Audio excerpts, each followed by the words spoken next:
Senator, would you like me to wait to admit everyone, or should I just open the room? Uh, why don't we wait a minute? Jillian's joining us, right? Oh, there's Jillian. Yes.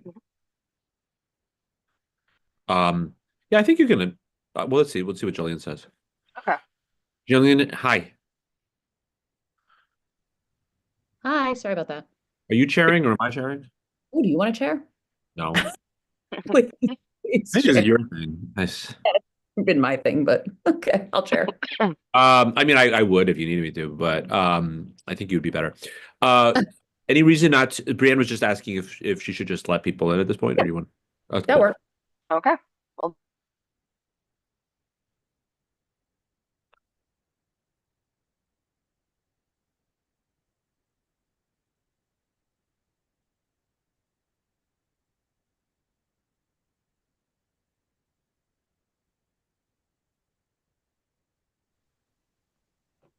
All right, hello everyone.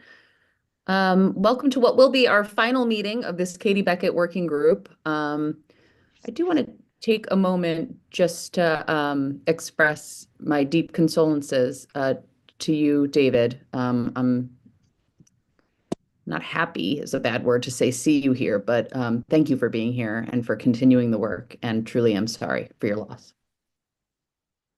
Thank you.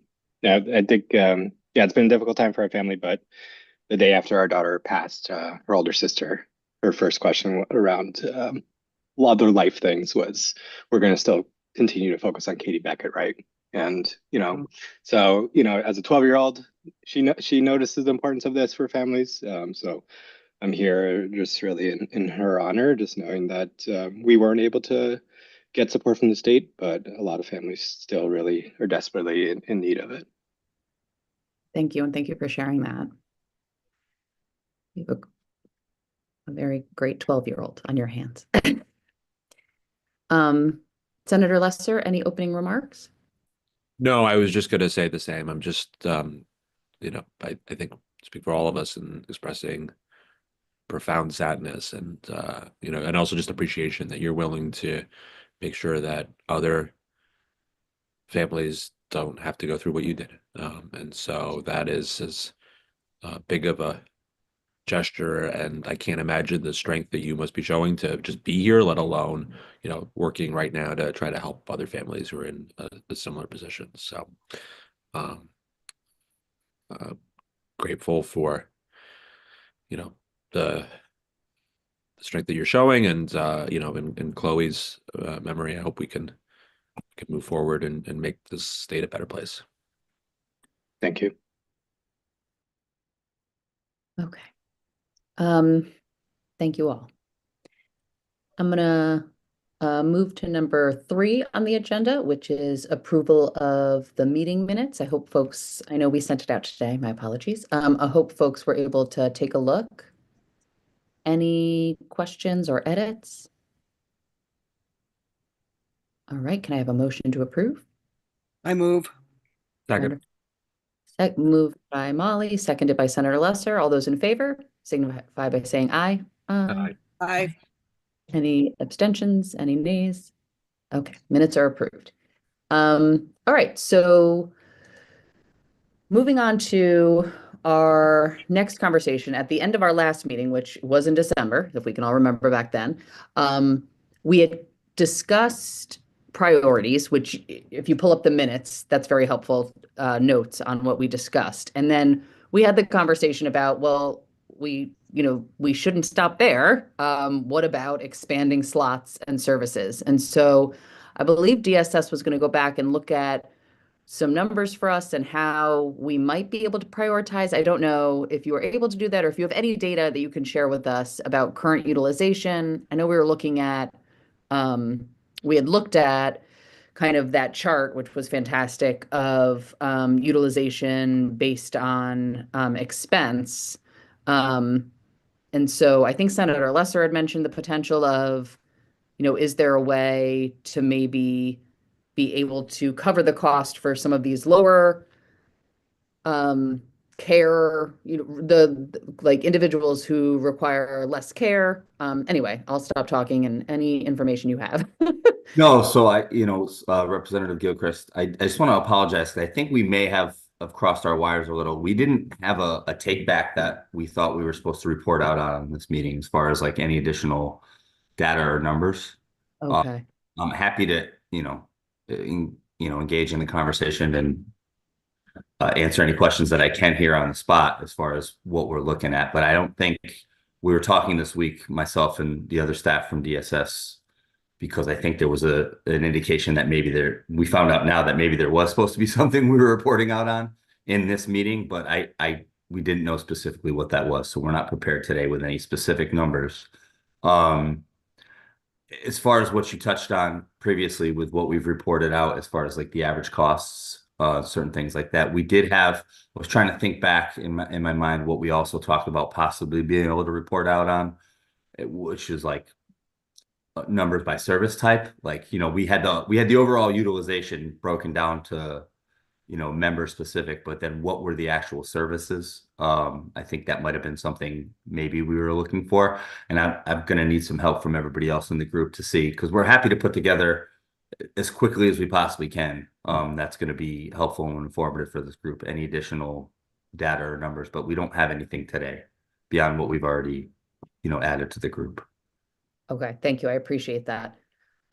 So yes, I suppose the conversation I'd love to have with folks, and I'm sorry that is a repeat, but looking at, I'm using the minutes because they're very helpful. So we have a report that we need to produce. We are in a session, just so folks know, as chairs of the Human Services Committee, we have raised a concept. You can raise bill concepts without having the language yet. And so we raised a concept that's called an act concerning the Katie Beckett waiver program working group recommendations or something along those lines. Anyway, we have a bill that we can put policy into.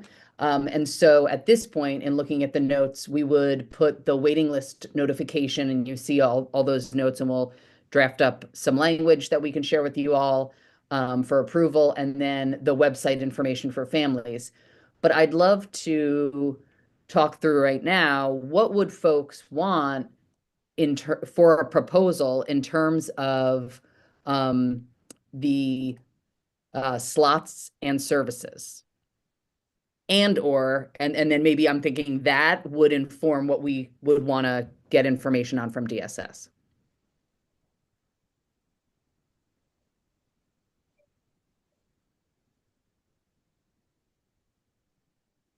I'm not sure I'm following the ask, like what you're looking for in terms of feedback.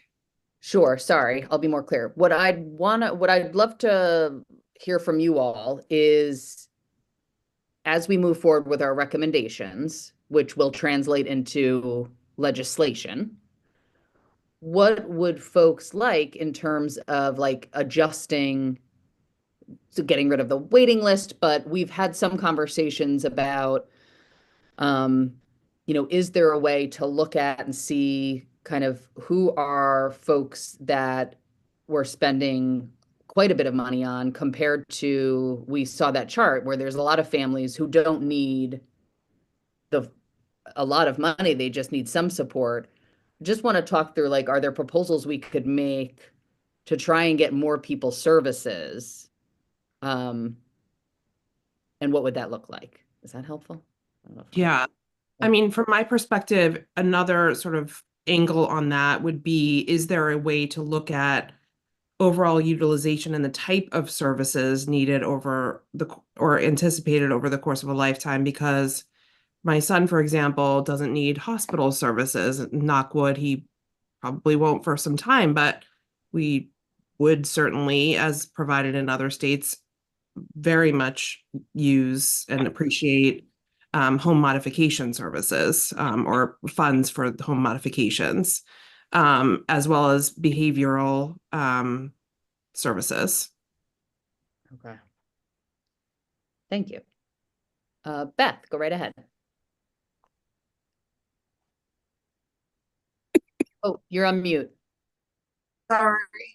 Okay. I'm looking at the notes from last meeting, and under the website information, one of the things on number 6 was we were talking about age outs and children from 18 to 22 possibly receiving services through other means. And I think that's what you might have been inferring to with having DSS trying to help us find. Let me see, I just had it on my phone. I'm trying to double here. Maybe having other agencies service some of the older population over age 18 and maybe opening up some slots that way for children instead of keeping people age.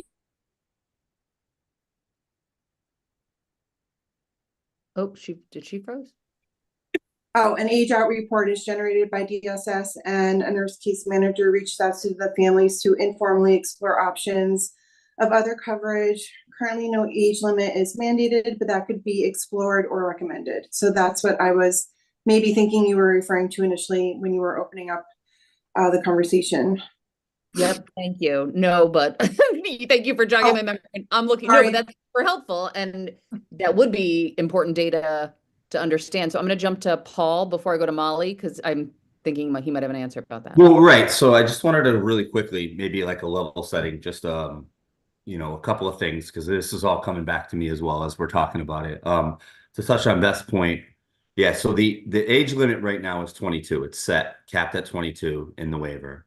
The reason that we would potentially see a benefit from lowering it to 18 is that right now we're only providing access to state plan services for people on Katie Beckett. You remember the only waiver service is that case management, which just really constitutes the assessment and the reassessment for the program. So individuals, once they turn 18, have access, if they have SSI or a disability determination, they have access to Medicaid on their own without the help of the waiver anyway. We discussed this before, and I've never seen an instance in my 10 years working with the program where somebody that turned 18 was not eligible on their own for Medicaid. I guess, you know, to play devil's advocate, theoretically, if an individual had income, like Social Security income from, let's say, a deceased parent or something like that, their income could be too high to access Medicaid without the waiver, but I've never encountered that, but I'm just putting that out there as a possibility. An overwhelming majority, in my experience, my 10 plus years, 100% of individuals, once they turn 18, would be able to access Medicaid on their own without the waiver. So that would theoretically, just by numbers, open up access for individuals on the wait list. And then the previous point where we were talking about slots versus services, I think what's important to continue to understand on that is, because Katie Beckett just has the one service, which is the case management, if we were to add additional waiver services to target things like home modifications, was something I think we talked about before. That would be good if you added services that weren't available in the state plan to the waiver, right? So you would theoretically, you know, you'd be adding access to different services that a participant couldn't get, but you wouldn't be eliminating the access to those state plan services that they already had. So from a cost perspective, you'd be potentially adding more, but not taking anything away. And when, you know, I'll say this anecdotally, and I won't say it, you know, but I've looked at the data on a utilization basis. And, you know, for the highest, I think the top 10 highest utilization participants that utilized it, skilled nursing, hospital, inpatient hospital was by far the largest expense, right? And that's not something necessarily that you're predicting that you're going to utilize on an ongoing basis. But I just wanted to put those out there, that so if it was adding services as opposed to adding spots, you know, adding more spots, just think about that from a cost perspective, as far as, you know, we have an estimate of what one spot costs, right? You can never predict what that individual is going to utilize for services. But if you were to simply add services and not spots, you're really potentially just adding cost and not adding access for any other individuals. Thank you. Molly, did you want to jump in? Sure. So I think Paul covered a lot of it. But back to your original point in terms of looking at expenditures and the high-end users and the low-end users. Let's not forget that sometimes those low-end users don't expend a lot of money because they can't get the service they need. They can't get skilled nursing, or they can't get, whatever else they're looking for. Sometimes the availability just isn't there. And so they're kind of stuck.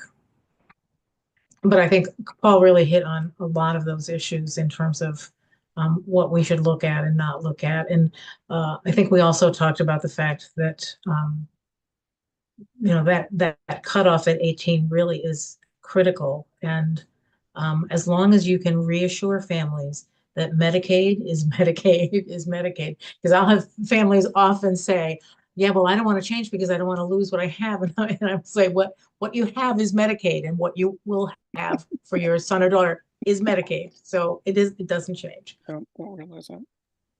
Okay, thank you. Beth, followed by David. Just to reiterate Molly's point, I'm one of those low-cost users because I don't have the access to the skilled nursing. I have the hours, but I don't have the nurses to come to my house. So if I had the nurses coming, I would have a higher cost. And I think that if we're going to look at making this fair for everybody, then, the best way would be to open up more slots, not look at it per cost per person, only because if I could get my 40 hours, I would be using them per se. I just can't. No one's going to come and service my daughter. So if we're going to do this fair, and then the other way potentially to do it, Social Security will, if somebody is on the Kitty Beckett waiver, they've already been established to have a severe medically impairment. So Social Security, if they apply, could do that. And we can hold on to their waiver, we meaning the Kitty Beckett waiver, until they're approved for Social Security. And once they're approved for Social Security and they've gotten that determinational letter saying that they are approved, then you can take them off of the waiver. Like there could be a process that is established before taking them off the waiver, so that they're not like, okay, you're 18, you're cut off. You're 18, now we're going to walk you through the Social Security disability process, how to apply for the process, what it means for you, the benefits of applying for Social Security, because now it's monetary and it's Medicaid, and this is why it'll benefit you. And I think that's something that would be beneficial to educate the people on the Kitty Beckett waiver who are, 17 and a half, closely approaching 18, something that we can educate parents and those on the waiver so that they're not left high and dry thinking that they're going to be left without anything. Put them on Social Security, explain to them the benefits that way, and then hopefully open up those slots for those people who are waiting, who are not eligible for Social Security based on their income. Wonderful. Thank you. Thank you very much. That's helpful. Paul? I just wanted to touch on what Beth was saying with the transition process and how we would have to be mindful of it. It's something that we do now, sort of informally. It's not a laid out process, but when somebody ages out now at 22, we definitely try to do everything we can to assist them with their transition to, maintain Medicaid. But if there were a change in the program and we were to do it at 18, right, the day you turn 18 and you apply for Social Security, you're not necessarily going to be granted Social Security. It can take time. But I just wanted to note that we do have an internal process with one of our contractors to establish disability in the interim, and that usually the turnaround that is about 30 days. So that would, be part of the process. But right, we would definitely not want to take anybody off the waiver until we've completed that transition to Medicaid. Thank you. And I'm taking a note. That's another important thing, right, for the website. It could have information about what it looks like when you're aging out, just to give people a heads up. Right. Yeah, absolutely. Okay. Senator Lesser? So we would be on a beginning a transition process on a person's 18th birthday. Does that sound right? And then they would discontinue it upon their acceptance into Social Security? Yeah, ideally. So right now we actually start looking at people when they turn 17 and making that soft phone call to say, hey, you might want to think about, it's not mandated. Right now we can't make you, but if, so we start that process. We say you might want to apply for Social Security. It's going to be beneficial in more than one way. I mean, a couple of things is when you're under 18 and you're on the Kitty Beckett waiver, just the way the Medicaid coverage groups shake out in Connecticut, you're technically on Husky A, which is Medicaid for families and caretakers. That has $1,000 asset limit, which is tied to old programmatic asset limits. So when you turn 18, if you can get on Husky C, which is our coverage group for 18 to 64 with a disability, it goes up to $1,600. I mean, I know that's a minor benefit, but it's a benefit. You no longer would have to do the every 6-month reassessment. So there's multiple benefits to transitioning to Husky C at 18 anyway. There's no downside as far as services. I think it was Molly that said Medicaid is Medicaid, and that is true. So we've always done, we've always. Do you lose case management though? You lose it. Well, yes, you lose the access to the nursing case management service, but you can still have access to Medicaid nursing case management, like as a state plan service, like intensive case management, if it's medically necessary. I'd be interested to hear from some of the participants or some of the families that have, people on the waiver as far as like how much they actually use the case management service that Katie Beckett provides. My feeling, my understanding of is it really just constitutes your 6-month reassessment once you're on the program, and there's not a lot of ongoing actual case management of services happening. So, I guess theoretically, yes, Senator Lesser, what you are losing when you go off the Katie Beckett waiver is that waiver service, which is the nursing case management service. Senator, anything additional? Thanks, Paul. Well, I had if folks have other thoughts on this particular area, I don't want to jump ahead. I do have another question about something we talked about earlier, which was, hold on then. Molly, do you have anything to add to this conversation? Yeah, I was just going to say that for all of the time that I had a Katie Beckett waiver, the only thing we got out of that case management service was that redetermination. And the other, we were tied to so many other services, as are many kiddos on the waiver, that you would get potentially case management through DDS if your child qualified there. You might get it through the Department of Public Health if your kid was eligible for Title V. So there are just other places where you would go for that. Okay, thank you. Sorry, Senator, go right ahead. Yeah, so I just a couple other areas that I know we talked about. One was just I don't know if it's creating an annual update or a website so people could check in on the status. Is that something that where that is? And then there was another question that came up at the very beginning where we're talking about how do people even know that Katie Beckett exists? Do we? I think that may be a harder thing to solve because I'm not sure how we would decide which group of kids should be notified of this and which ones are not. I don't know if there's an easy way to discern that, but I would be curious about an update on the notification on perhaps the website. So if you look at the minutes from the last meeting, 2 of the major areas that we'll include in the recommendations for the report will be waiting list notification and then also website information for families. And so I'll stop there. The other piece, though, I don't believe we really talked about how to get the word out, if we should have a recommendation on that piece. I see that Paul raised his hand. Go right ahead, Paul. I did want to comment on the waitlist notification and standing up some sort of website or access to that. We are actually undertaking that for all of our Medicaid waivers right now. It's actually, the process of standing that up is happening. Not to say don't include it in the recommendations because it should, because best laid plans sometimes, right? So, but what we're envisioning right now, it's not going to be have like member specific PHI, like you're not going to be able to find your name on there. But what you're going to be able to find, if you're able to understand when you went on the wait list, there's going to be access to information about like the next person that's going to be offered a spot when they applied. So it'll involve doing a little bit of math to determine, it may not be ideally what this group was looking for, but right now our goal is to have, if you know the next person being offered a spot was offered a spot in 2020, or I'm sorry, went on the wait list in 2020, and you went on in 2022, you can sort of estimate what the additional wait would be. That being said, in order to do that, you'd have to know and retain, the information about when you went on the wait list. But I just wanted to make that comment about that. Thank you. Beth? That sounds great. I'm just going to tell you though, being a mom with a medically complex child, I can't tell you what I made for dinner last night. So there's no way I'm going to be able to follow that. I can tell you approximately when my child got on the wait list, the year, maybe. And again, it's one thing if you're not doing 42 other different things, like trying to remember the 7 medications that you give your child 5 times a day, and your other child who just developed a seizure disorder, and getting your IEP and your PPTs and your kid all over the place.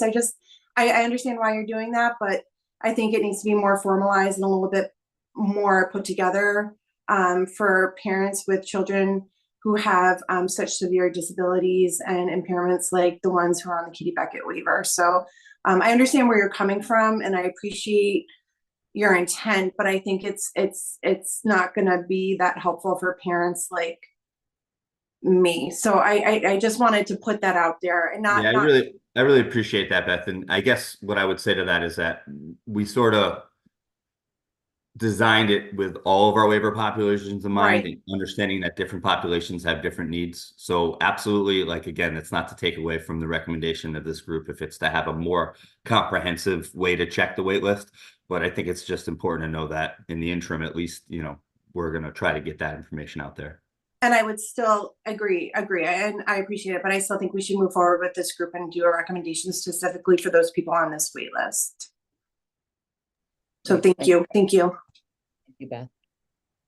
When it comes to the piece about getting the word out, those of you, again, with lived experience, would you be able to share, I mean, the website, right? Ideally, if we, would help because I would assume people like myself Google, but what else would be helpful? Materials at the hospital, doctor's office? Molly, go right ahead. So there are a number of organizations that have good outreach to parents and parent groups, as well as other organizations that focus specifically on a broader range of disabilities. I think it would be pretty easy to put together a list of those places to disseminate information. I have a huge mailing list of people that we send information to. So I don't think that's difficult. I do like the idea of leaving it in the PD units at the hospitals. I think there might be a way to do that. And you could even, we have a doctor on the call, perhaps do something with the Academy of Pediatrics. Maybe they would be willing to disseminate that information. So I think there's lots of ways you can do it fairly easily.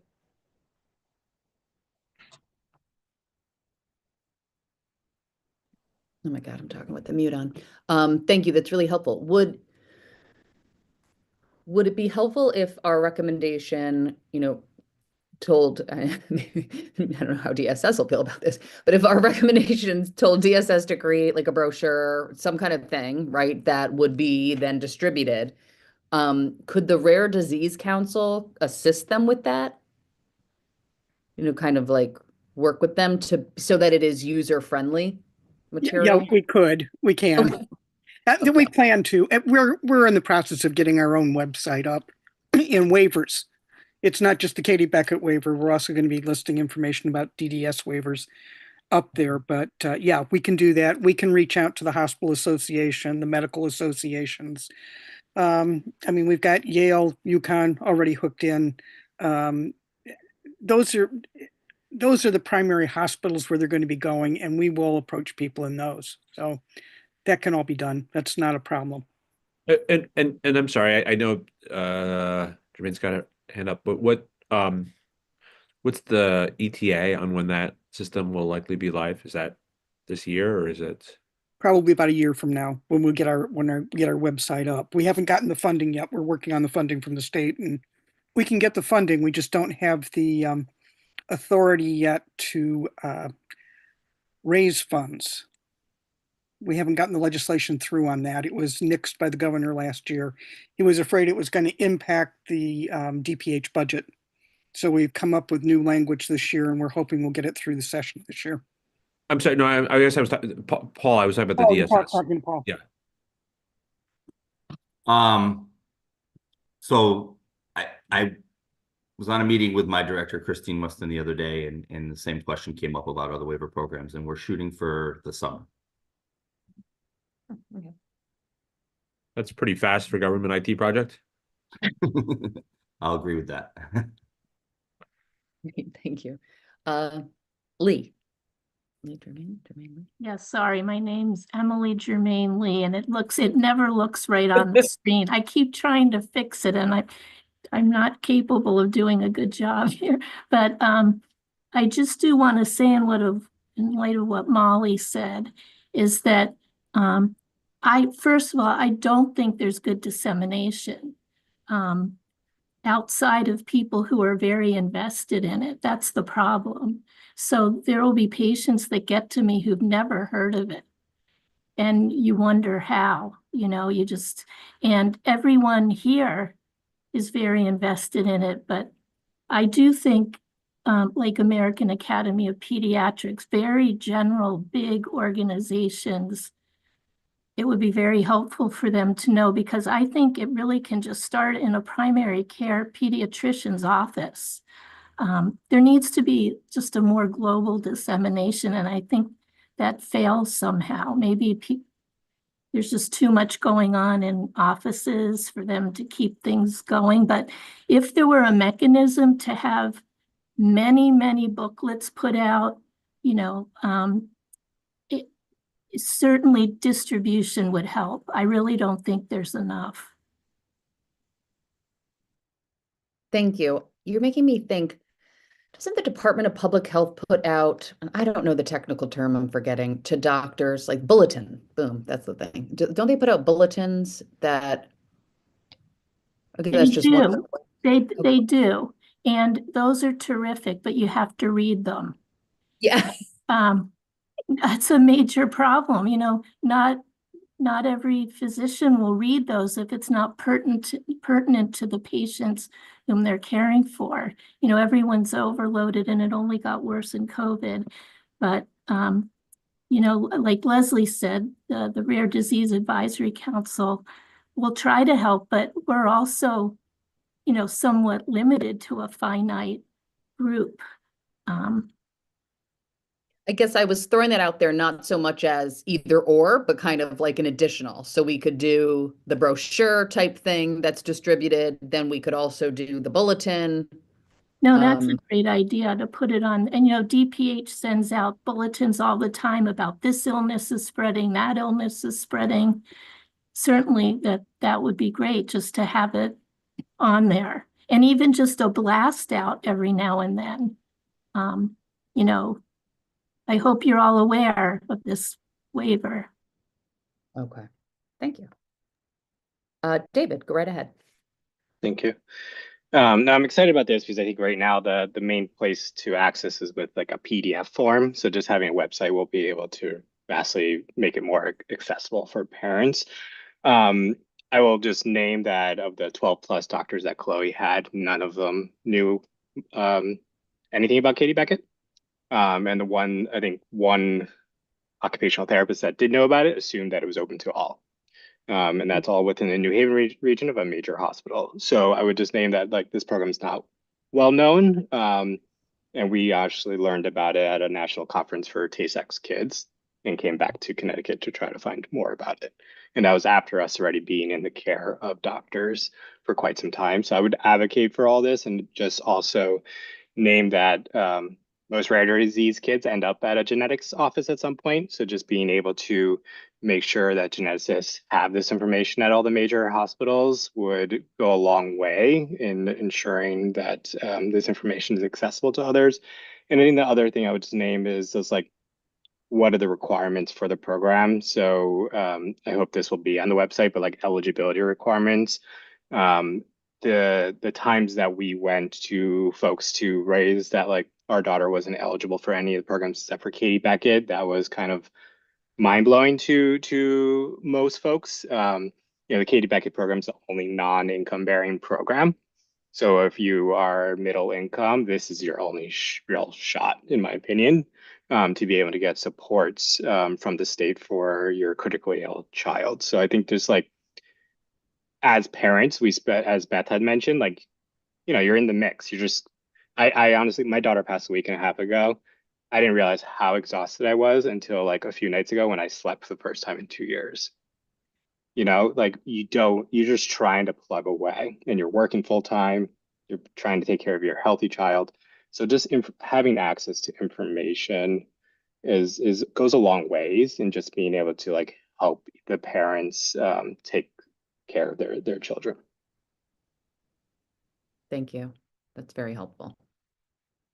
Jennifer, I see. I also think another entity to make sure is in the loop is nurses, because in our experience and just sort of logically speaking, when you're getting the diagnosis with the doctor, you're talking big picture things. The doctor leaves the room, the nurse comes in and tells you, okay, this is the medication, prescriptions, follow-up care. Oh, and by the way, do you know about this waiver?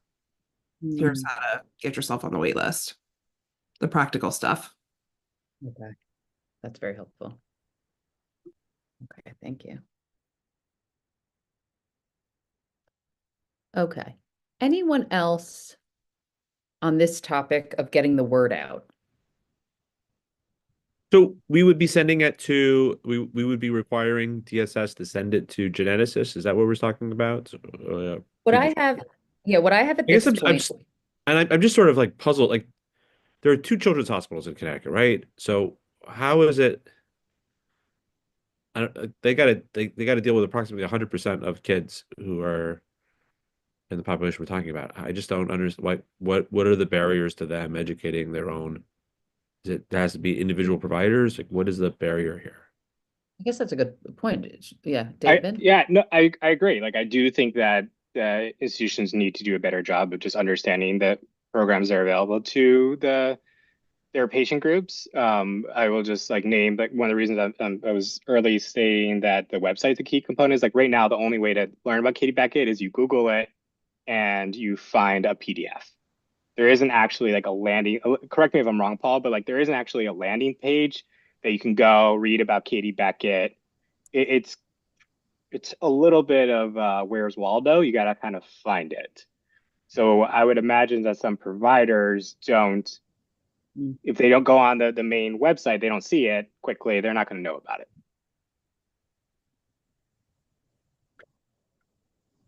But then that is a good point that we could potentially put in the recommendation too, like us to stress the children's hospitals outreach too about this information. I just don't know what the issue is because they have every incentive to get paid. This aside from everything else, this helps them get compensated for the care they're providing. We got a couple of hands on, so you guys seem to know more than I do on this. Molly, go right ahead. So, I agree with you. The children's hospitals would be a great place to get that information. A lot of times, though, the referrals out don't come directly from the physician. They might come from Department of Social Services or Child Life.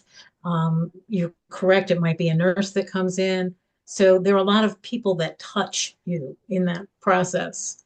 And it isn't necessarily information that a physician would give you versus one of those other services. So if there's going to be dissemination really targeted at the children's hospital, then it needs to be more than just the docs. And that includes the specialty services, but sort of a broader hospital-wide resource for people to be aware of. Okay, thank you. Thank you, Molly. And yep, go right ahead. I see your hand. Sorry, I had to unmute. A couple things. I know because I'm a provider, I get paid through the Hewlett-Packard system. You guys have access to that to be able to put bulletin that go out to all Medicaid providers. So that's pretty easy to access from DSS's end to be able to put more information on Katie Beckett because I get bulletins from that on a frequent basis. And Paul, correct me if I'm wrong, but I seem to remember a number of years ago that you guys came up with a no wrong entrance to be able to get to information about the waiver pages or applications. I think it was no wrong door or something. Right, the No Wrong Door initiative. there's a lot of things involved there, and it kind of ties in a lot of the stuff that we're talking about. But with No Wrong Door, sort of the emphasis is on, if you're an individual that needs help, you don't have to find the specific door to enter into the state system to get help, right? You go through one door, and then we assess you, and you are routed then to where you need to go to get the help that we can provide, or that's available to you. So that's something that's in process. The biggest lift for that was the change to the assessment tool that we use for our Medicaid waiver participants, in a shift to a, sort of a universally accepted universal assessment tool that we now use, and that happened within the last decade. So that was sort of the major lift of the No Wrong Door. But it does also tie in the ideas regarding our website, right? So DSS fully acknowledges and is attempting to correct the issues that we have with our website, as far as and everybody's touched on it. If you don't know exactly what you're looking for on our website, you probably won't end up finding it. And Katie Beckett being the example, there's no landing page for the Katie Beckett waiver that explains how to apply, what services are available, who's eligible. But there's a major department initiative right now that's happening to change that for all of our HCBS programs. So I hope I answered what you were asking. And to touch on what you said before about the provider bulletins through our payment system, yes, we do have the ability to issue provider bulletins to all Medicaid providers. Usually we're targeting like provider types, like if they're a waiver provider type. With Katie Beckett population, even though it's a waiver, it's really just all Medicaid state plan services providers would be the target population, because you have access to all of that. So that is one way to target it. It's sort of a backwards, like secular logic. Like for the providers to know, right? It's good that they know about the program. And maybe if they're treating a patient that does not yet have Medicaid, they can inform them about it. But the front end, the No Wrong Door should be, with the state and with the department, as far as getting all the information that you need. But any way to get information out is usually a good idea. So that is, something I think is a good idea. Thank you. Anyone else? Comments or questions on the getting the word out?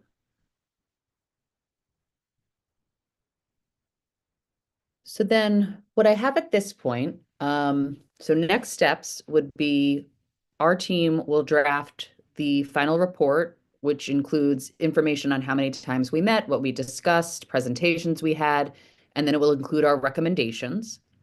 At this point in time, to go over them again, the recommendations include waiting list notification. I'm just doing very high level. I have the notes on like what we discussed. So waiting list notification, website / information for families, also getting the word out, what we discussed today in these ideas, and then the age 18, and then the data that would be great to get from DSS. In the meantime, if there's a way to determine how many kids currently are on the program between the ages of 18 to 22, because that would be helpful to know for the slots. And then, I think our recommendation should be, right, to decrease the waiting list. And then, like, that is a priority of ours, so it'd be good for us to put it out there. But I hear you on, it seems after all the conversations we've had, there's not the appetite, nor does it really make sense to prioritize, like, who's on the list. That really isn't a direction we want to go in. The other thing I guess I'll put out there, and of course, if anyone else has anything, but do we want to recommend adding services to the waiver, recognizing, DSS, again, love you guys. So glad you're part of this group. I will say, so DSS comes from the framework, again, that we have one pot of money, right? Senator Lesser and I are from the legislature where we can ask for more money. And so our recommendations could include taking people off of the waiting list. And we could say, since it is a waiver, we want to add the service of home modification, for example. Yes, Beth. Sorry. As someone who's on the Katie Beckett list, Waiver already, I'd much rather see people on the list than get access to services, because being on the waiver for the last 3 years, even though I'm not getting full nursing services, I've got 2 nurses for 8 hours twice a month that have greatly impacted my life. Would I love more? Yes, but at least I have those. I have access to Medicare that have greatly reduced the amount of copays that I've had to pay, money that I could spend on other things for my family. I would try not to get a little teary, because I am a little bit, and I'm sorry, but I'd much rather see more children have access to that kind of service, so families can spend more time with their children, than more services added. And that's just my own experience being on the list now. Yes, I need home modification for my daughter, because I need a bathroom on her floor.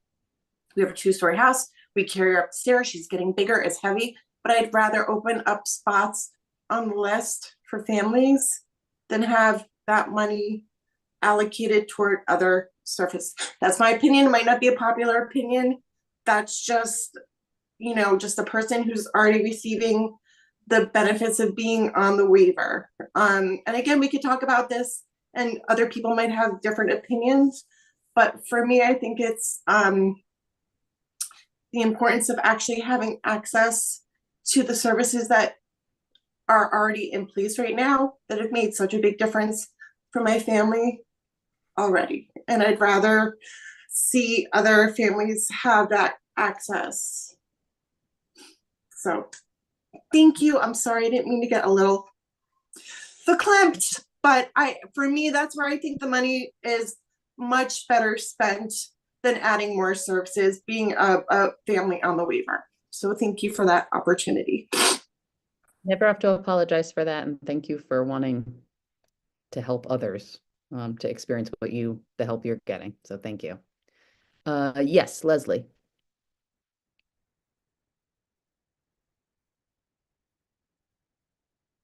Oh, okay. There you go. Okay. I agree with Beth. I think before we even talk about going to offering other services, we have to either eliminate or really cut down on the wait list. We need to have more access for people. The first time I didn't go on Katie Beckett, I was on DDS waiver with Kelly when she was little, and we got 20 hours of nursing a week. That doesn't sound like a lot, but all of a sudden I could sleep. And I can relate to David talking about that. You don't sleep with these children. So it is just absolutely necessary for these families to get that service if they can. So thank you. Thank you. Yep, Jennifer. I want to be careful, because I hear what you're saying and I respect it so much, and I would never suggest that we shouldn't provide those same services and that relief for more families. We absolutely should. I would just say, perhaps as a next step, if a large state like Minnesota, where my good friend lives, where the wait list is very minimal and they provide a full spectrum of services, including home mods, and it seems like the program works much better, can figure that out. It seems like a small, wealthy state like Connecticut should be able to do the same. And I would just say that I would hope that could be a priority for us going forward. Thank you, Jennifer. What I would say to that, I think this is about financial planning. I think I think the way they do that is by, they pay more money than we do for the program. We're not talking about huge amounts of money in the grand scheme of the, was it $57 billion biennial state budget? This is a drop in the bucket, but biting off, the entire wait list in 1 year and also doing home mods, that's a lot to bite off at one time. And so that puts a lot of pressure on DSS and the state budget process. And so maybe what we could do is chart out, we could ask DSS nicely, And I'm looking at you, Dave, particularly, like, can we sort of figure out, like, over a number of years, like, what would be involved if we're going to try to chip away at this every year, and knowing that the first step is getting rid of the wait list, and then a subsequent step could be expanding the program to do home mods. And I don't know, that would require ongoing commitment from the legislature, from OPM, from DSS to the program. I'm not sure, this is not the only program with incredibly sympathetic people that DSS is trying to address. So I don't want to, so I don't want to just deal with this in isolation, but like, if we started to do that sort of long range fiscal planning, I feel like that would be a lot easier. But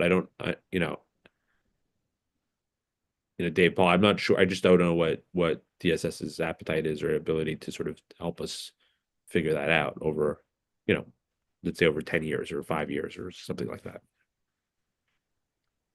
Yeah, Senator, we're happy to, participate in the conversation and look towards the future. Obviously, this wait list is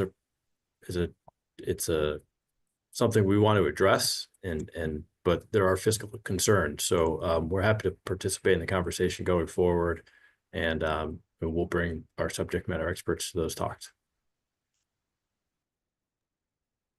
And so I guess my question is, if we were to direct DSS to come up with a plan over a number of years, obviously you don't have the authority. And I know that you don't have the authority to print money. You have to go to OPM and to the legislature to get that appropriated. And I'm not trying to, wave a magic wand and say, hey, we can solve this issue. But at least if we had a plan we were looking at, then we could sort of appropriate it or not appropriate it. Is that? Yeah, in terms of the studying and the looking into the feasibility of things, we're happy to participate as we can. I think we have some subject matter expertise that can look into those things. But yeah, to your point, if any outside counseling is needed or anything that comes into play where there's we need to start contracting for expertise beyond DSS. Yeah. I hope not. Yeah, I would just think to just come up with give us the roadmap, and that way we can try to implement it. Right. Thanks, Senator. Emily? It's Emily, right? Did I get it? Yeah, perfect. I just wanted to say, listening to everyone's really interesting to me, and that Beth and David and Leslie really know the truth, the real truth, because you're living it. But I can only say that a lot of my patients say exactly the same thing about these home mods, and just the littlest bit of time in doing that kind of thing. And my only question is, are there things that could be removed that aren't used much, that could be sort of, redistributed into something like home mods? And I think it might have been Molly who mentioned like the case managing part. When you're thinking about like moving to Social Security, you can get that from other things, or there are things that are not as needed in general. And because the budget's tight, just is there a way to redistribute? Because I hear this home modification. I've been doing this for a lot of years, and this home modification comes up all the time. If there could just be a little, like parents just want like 10 hours just to be able to like feel like they're human beings, and be able to function. And so if there's anything that could be shuttled into that, it made me think of it with, Leslie, David, and Beth speaking. So I believe, and I think Paul's right now, when you get access to Katie Beckett, you get Medicaid, right? Like, so you get, so you get the entire Right. Medicaid. So we wouldn't be able to carve out things. Is that correct, Paul? Right. It's the state plan. So it's everything that's available to everybody on Medicaid in the state of Connecticut. And then with waivers, and this is where Katie Beckett's unique, in order to be on a waiver, we have 10, 19, 15C waivers.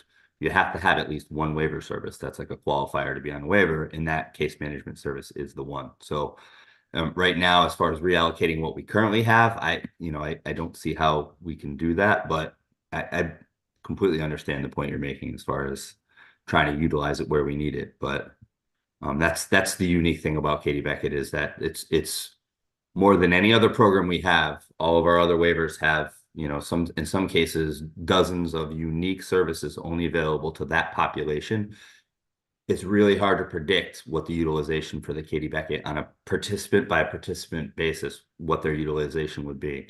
There's some that utilize very low amounts of Medicaid dollars, to the point. Why is that? Is it because they can't get access to those services, or they just don't need them in that particular year? And then there's individuals that maybe one year don't use barely any Medicaid services, and the next year they use a lot. It's so unique in that that doesn't happen really in any other Medicaid waiver program, because in all the other waiver programs, they're relying on this specific set of services that are unique to that population. And that's, in Katie Beckett's case, that's everything Medicaid provides. Thank you. That's helpful. Yes, Jennifer. I just want to be super crystal clear for the record about sort of the urgency I feel about home mods and why I think it's so important. This is something that can really break a family living with something like Duchenne muscular dystrophy. I know a family in Connecticut, dear friends of mine, whose son went downhill really fast and he lost ambulation almost overnight. I mean, it happened so quickly. And so suddenly you're faced with purchasing a power chair and purchasing a modified vehicle, which is not cheap. It's almost criminal how much they go for. And modifying your home. If you live on a 2-story, you've got to install an elevator. They can't just plug an elevator into your home. I mean, it's a very, very expensive endeavor. So, recognizing that we all have sort of different experiences in terms of rare disease or what's facing our families and what the need is, and not to minimize any other need, but just that this is something for a family like mine that is staring us down and a big concern. So would it be accurate if in our report I captured the fact that we want both, right? Like we want to reduce or eliminate the wait list, and also get to the place where we use the waiver function to add home modification, but to Senator Lesser's point, say we're going to phase it in and prioritize the elimination of the wait list before we get to adding the home mod waiver. Okay. Yes, hand raised. Go right ahead. Sorry. I know I've dealt with a lot of home modifications over the years working with people on brain injury waiver. I know that DS has certain standards so that you could have that information to put in your report. So like I think currently under the brain injury waiver, you can have up to like $15,000 of home modification. I think it's every 3 years. I know when we first started out, it used to be 10,000 a year. But I think that's what's currently in, and I don't know if that goes across the board for other waiver programs. I'm sure Paul or somebody else over at DSS could give me specifics, but I know there is something that you can put in the report as far as a financial calculation, which is based on what DSS currently does for other waiver programs. Thank you. That was very helpful. Fantastic. All right. I will be following up, Paul and Dave. Okay. So I feel like I've captured what we've talked about. Next steps will be you will get a draft report. Please take a look at it. Send me edits, feedback. Our deadline, but it is a deadline. We're supposed to get the report out by the 15th, which is obviously this upcoming Saturday. We got to see.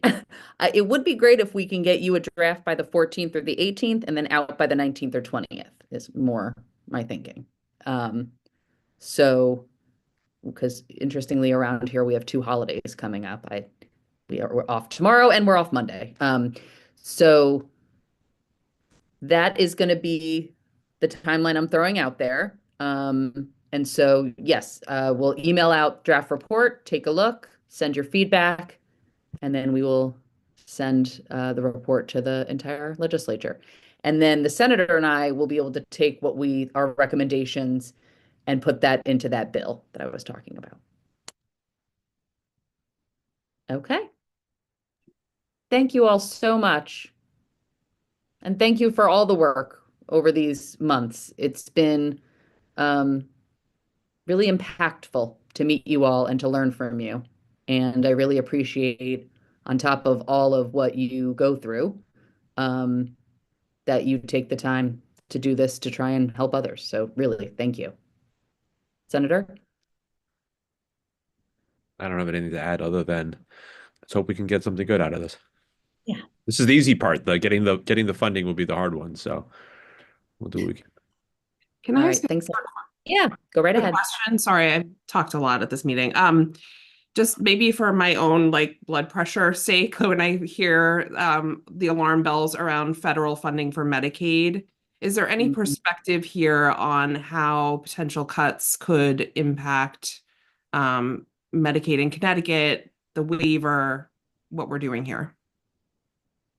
No, I mean we don't know what the federal government's going to do. I mean, there was a period 2 weeks ago where the entire Medicaid program was shut down in terms of this federal reimbursement for the Connecticut Medicaid program was shut down for a portion of a day.